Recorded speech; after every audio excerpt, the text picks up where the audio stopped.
এখন আমি একটা পাহাড় কিনতে চাই। সেই পাহাড়ের পায়ের কাছে থাকবে গহন অরণ্য। আমি সেই অরণ্য পার হয়ে যাব। তারপর শুধু রুক্ষ কঠিন পাহাড়।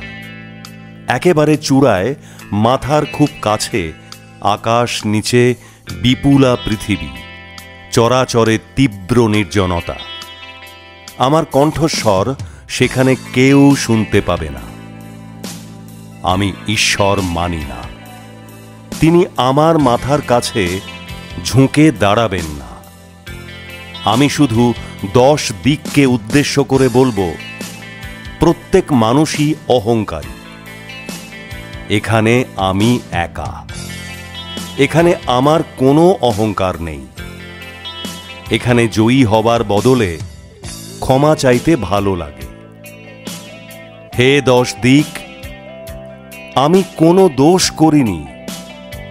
আমাকে ক্ষমা করো, ক্ষমা করো।